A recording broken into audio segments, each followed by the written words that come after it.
Un elemento importante en la génesis de la fisiología cardiovascular es la presión arterial. ¿Cómo se inicia la presión arterial y cómo es que nosotros terminamos entendiendo su relación? Es muy sencillo poder entenderlo, ya que todo se va a basar en una fórmula matemática. Hay una fórmula universal que dice que la presión arterial es igual al gasto cardíaco multiplicado por la resistencia vascular periférica. Y todo se basa en esta fórmula para entender toda la fisiología cardiovascular. El gasto cardíaco viene de dos elementos, de la multiplicación del volumen sistólico por la frecuencia cardíaca. Y acá inicia todo. Tenemos que entender qué cosas influyen en este volumen sistólico. Es un elemento fundamental dentro de la bomba cardíaca.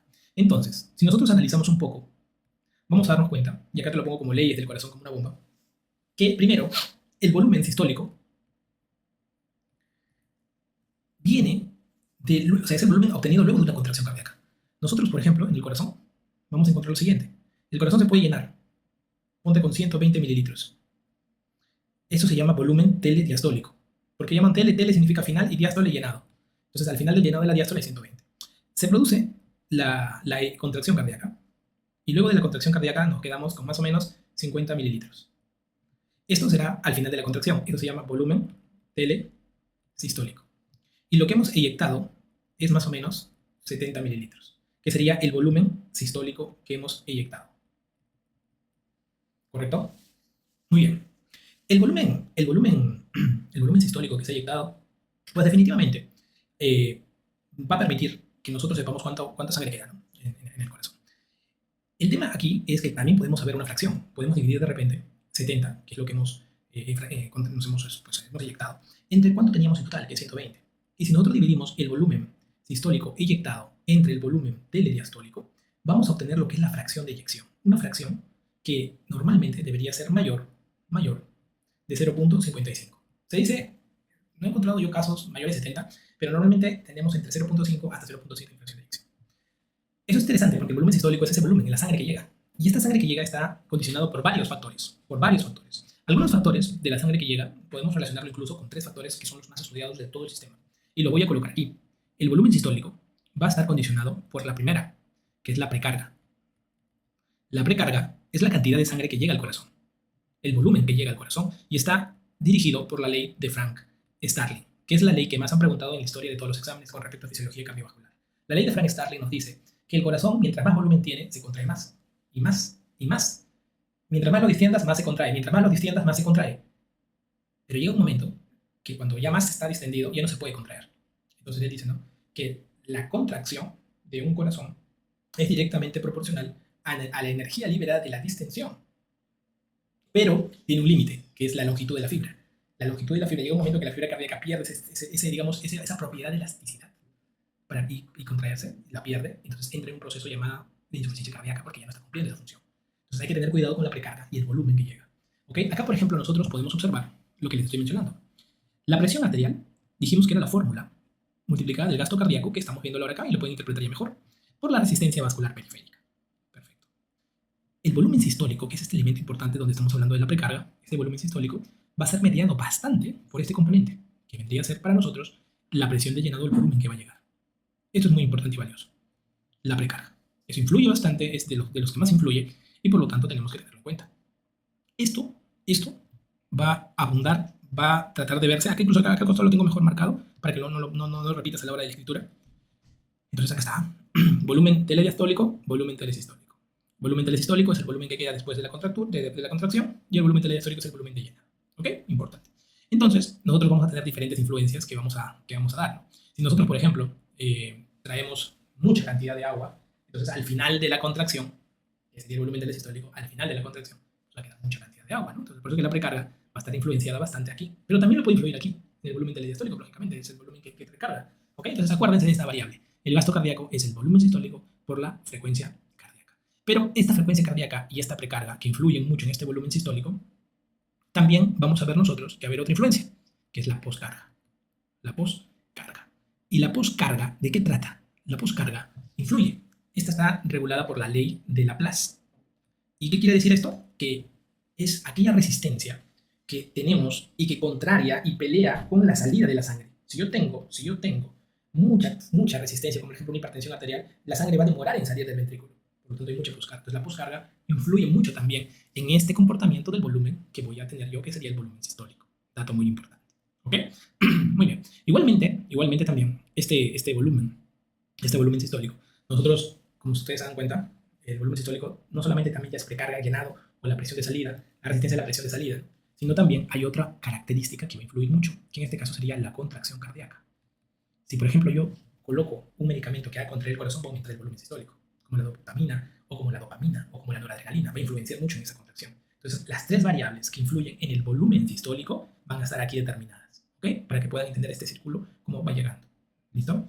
Igualmente, la frecuencia cardíaca va a ser estimulada. La frecuencia cardíaca puede ser estimulada, puede aumentar por un sistema simpático que lo haga aumentar, o puede también disminuir la frecuencia cardíaca, es una regulación variopinta, por un sistema parasimpático que lo termina bloqueando.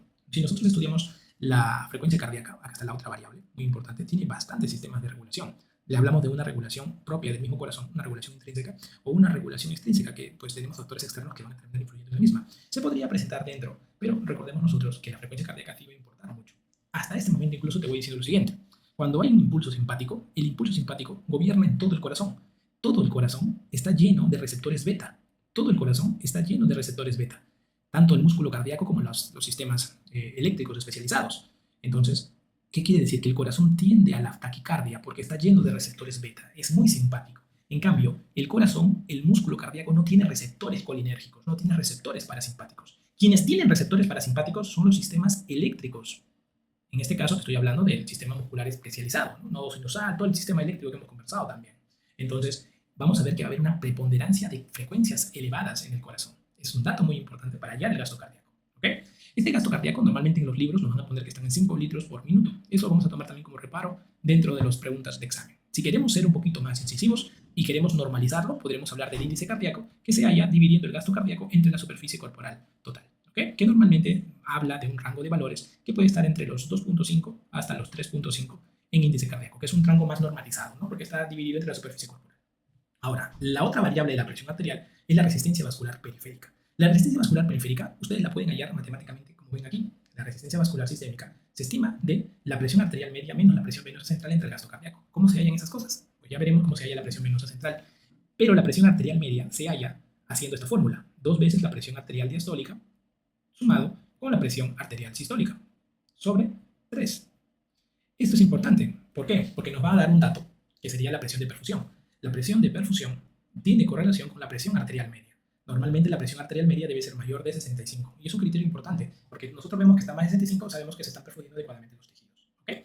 Si tuviéramos el dato de la presión venosa central hallado, que normalmente lo hallamos con un catéter especial, que podemos medirlo, lo veremos también en lo que es el pulso venoso yugular, y lo dividimos entre el gasto cardíaco, que lo podemos hallar incluso hasta con ecocardiogramas de manera no invasiva, no es igual a una manera invasiva, que la mejor de todas es con el catéter de Swan-Ganz, un catéter que se ingresa por la vena yugular y se ingresa a la arteria pulmonar y se enclava en la arteria pulmonar y te permite tener valores hemodinámicos muy poderosos. Pero podemos hallar este valor de resistencia vascular sistémica. Te lo dejo ahí.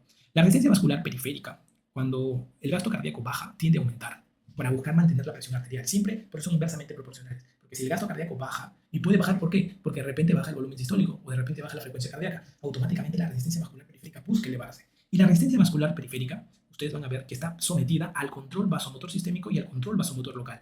Acá nosotros vamos a ver que va a haber una preponderancia del trabajo, tanto sistémico como local, para estímulos tanto neurohumorales como nerviosos. Cuando hablamos de vasomotor sistémico y vasomotor local, me refiero sobre todo a todos los aditamentos neurohumorales que van a ayudar. Por ejemplo, si yo tengo la angiotensina 2, este elemento es fundamental, por ejemplo, hace vasoconstricción, entonces estaría hablando de un elemento prácticamente vasomotor sistémico, porque voy a encontrarlo y voy a hacerlo en diferentes niveles, y vamos a hacerlo así.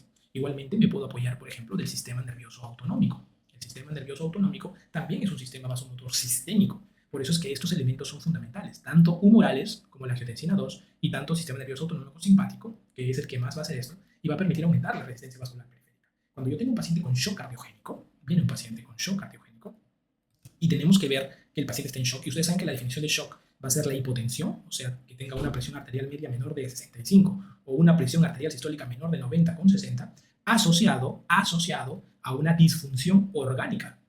Hay una disfunción orgánica asociada a esta hipotensión. Hay una disfunción orgánica asociada a esta hipotensión. Esta hipotensión me está diciendo que hay una hipoperfusión tisular. Esto me dice que hay una hipoperfusión tisular.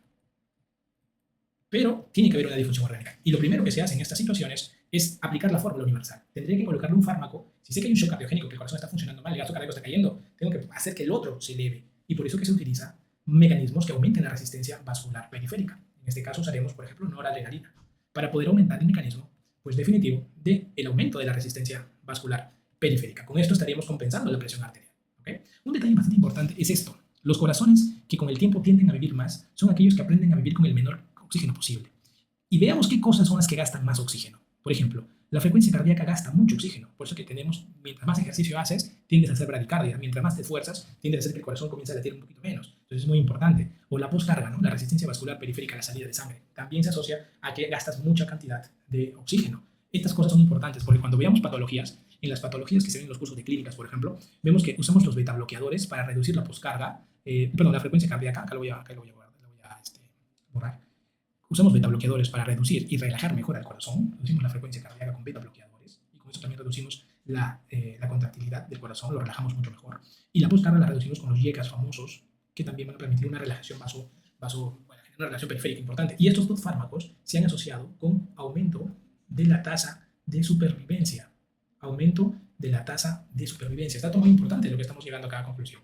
Entonces, ¿cómo una pequeña fórmula puede haberse desmembrado en tantas variables que me permitan entender más adelante cómo manejar la presión arterial de un paciente? O cómo poder interpretar qué cosas están fallando con respecto a la hemodinámica de fluidos internos cardiovasculares. Si yo, por ejemplo, estoy deshidratado, ¿qué va a ocurrir si estoy deshidratado? Voy a tener un menor, acá voy a poner casos clínicos ahorita para que puedas entenderme esta parte. Si yo estoy deshidratado, voy a tener menor volumen sistólico, lógicamente. ¿Por qué? Porque va a disminuir mi retorno venoso. Al disminuir mi retorno venoso va a haber menor precarga, menor volumen, y al final el volumen sistólico cae, gasto cardíaco cae, y voy a tener que aumento de la resistencia vascular periférica. Y esto gracias a quién? Al sistema nervioso autónomo, que no solamente va a estimular la zona cardiovascular, sino también va a aumentar su trabajo. Uno de ellos es la inervación de las glándulas sudoríparas. Por eso que cuando un paciente está perdiendo sangre comienza a sudar bastante. Cuando un paciente se le está cayendo la presión, ¿por qué sudes? Me siento mareado, estoy con mucho sudor, se está bajando la presión, porque el otro sistema simpático comienza a estar trabajando para compensar y tú no te das cuenta. Pero indirectamente también la inervación de las glándulas sudoríparas hace que aumente la secreción y uno se puede dar cuenta. Y a veces siente un sudor y a la vez siente frío. Esto quiere decir que hay un aumento estimulatorio del sistema nervioso autónomo, que la parte más distal del cuerpo se está cerrando, haciendo vasoconstricción y aumentando la sudoración. Dato clave, fulminante para darnos cuenta que estamos buscando compensar un circuito que probablemente está fallando, que puede ser la caída de un gasto cardíaco y el aumento intenso que está habiendo en la resistencia vascular periférica para mantener la presión arterial, como se dice, bien estable.